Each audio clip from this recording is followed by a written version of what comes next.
chose the Mustang because we learned about it long before it was on the market.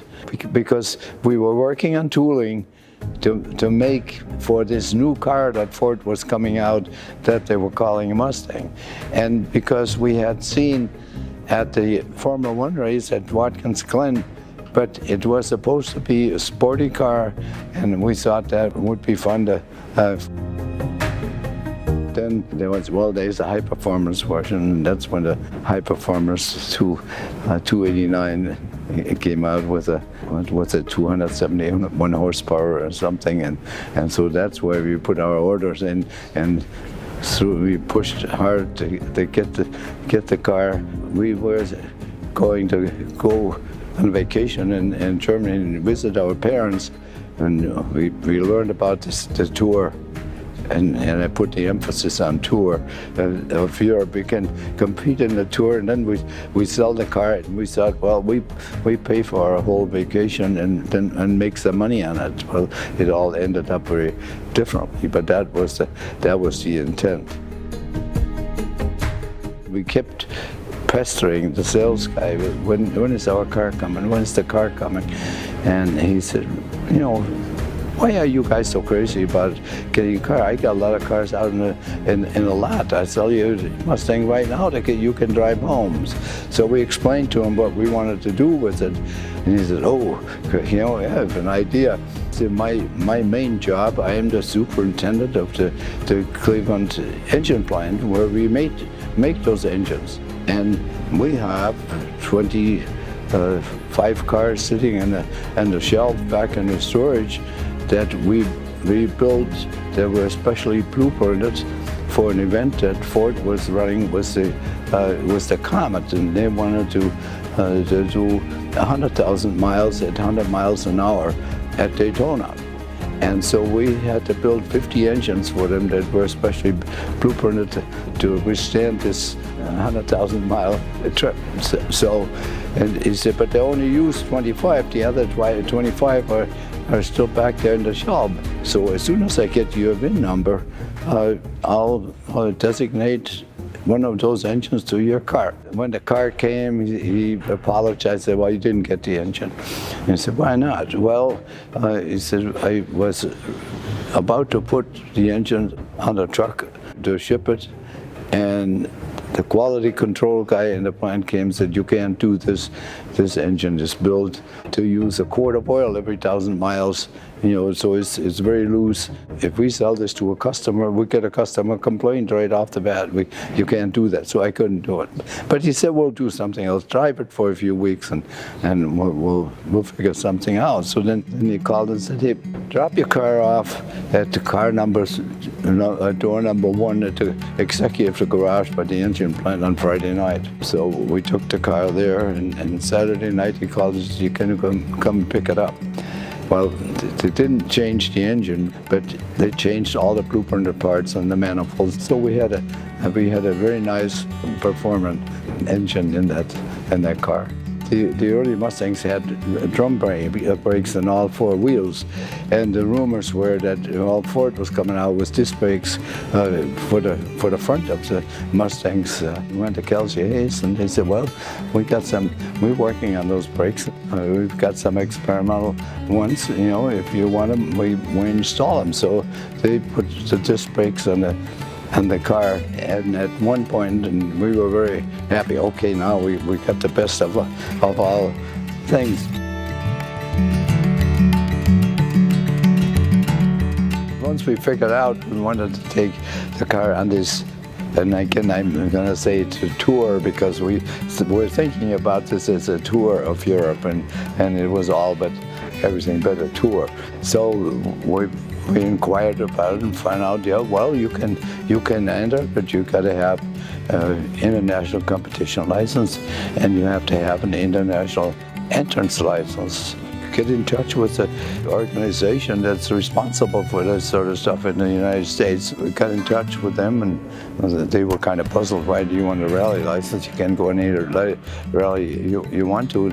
And there's no way needed to enter this rally. And said, well, send us some pictures and some data about yourself, and $7, and we send you a license. and that got us into competition that we had no business being in because we had no experience. We were a bunch of silly kids.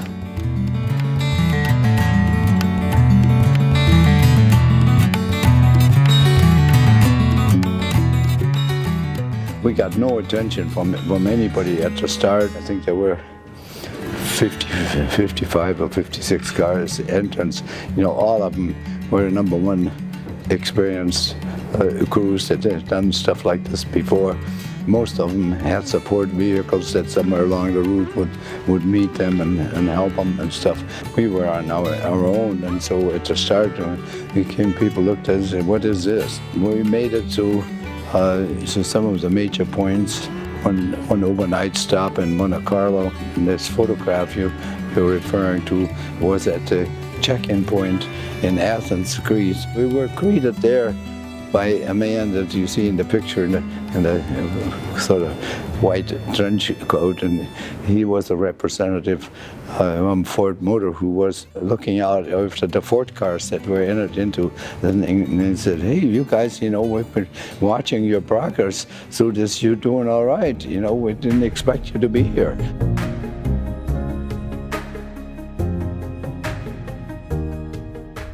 So we went up on what I think is the east coast of Greece, and then we went into a mountainous section, and we caught some of the cars in front of us, and the extra power from the Mustang came in. Bucharest, the rally had another 24-hour stop, you know, where everybody, you know, got to fix up their cars and got some rest. And we hadn't had anything to eat and stuff for a long time. I think at that point, we were going for 72 hours. And we said, okay, we're so tired, and so we can't worry about timing. At one point, the whole caravan of cars, we were the last one. And a narrow road, and there are two trucks in it. It was hard for the two trucks to pass because the roads were so narrow. So the one was parked, the one was coming towards us, he was stopped, and the cars in front of us just kind of snaked through there. And by the time we got there, the guy must not have seen it. This guy starts to pull up and closes the hole, and the road was slippery because there was a sheep herd that had gone down that path before, and my brakes didn't hold, so I hit the truck head on, and that was kind of the end of that.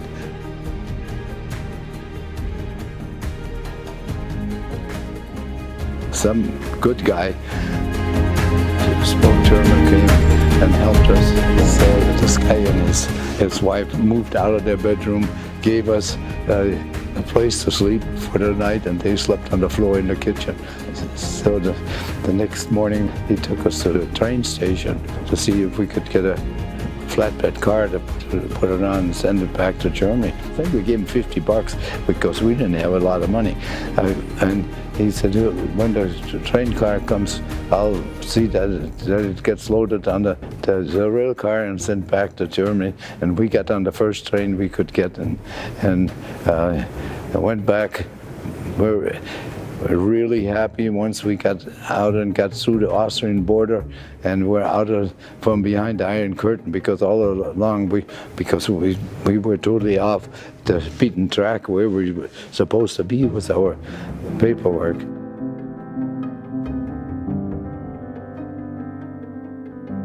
So we made it back home to my parents' house, borrowed my dad's car.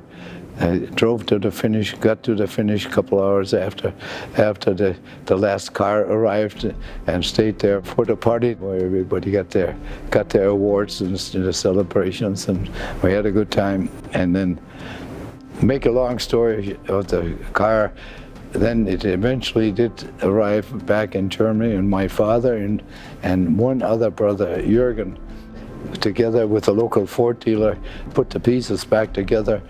They needed parts. Whenever we made enough money, we had gone back to Cleveland to our jobs, and when we had enough money, we'd buy parts that they needed. We shipped the parts over, and they put the car together. And almost 2 years later, the car came back.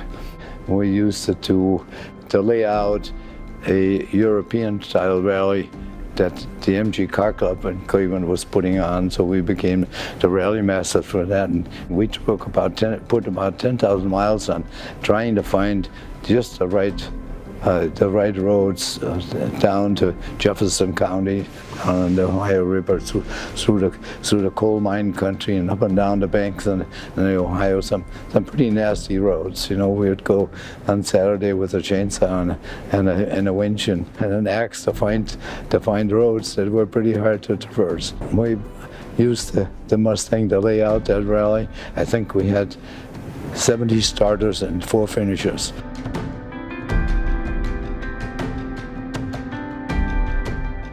My brothers now, 2 brothers and a sister, we had come together, and our goal was to make them some money too. And I apprenticed at that point started at $1.35, so that an hour. So we worked all kind of hours. 70 hours was a normal work week in the mill size.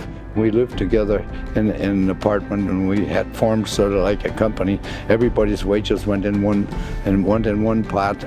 And so we did quite well, but then we ended up with 3 cars. We had another Mustang, we called that the dating car, and we had an American Motors Ambassador with a vinyl roof and an opera window. Then I decided to get married, and so now we have to break up the company. And so who gets the cars? You know, so there's 3 cars and 3 guys. My sister had gotten her own. She got a little Volkswagen, and so who gets the cars? So we draw sticks. Jürgen got it. He drove it for a while until he moved on to a different car. So the only thing that is left now is that license plate that Hartmut ended up with, and my son salvaged the horse out of the grill. So that's the story of that Mustang. And as it turned out, we had absolutely no business being in this rally. We really didn't belong there, and we didn't know what we were getting into. It was an adventure.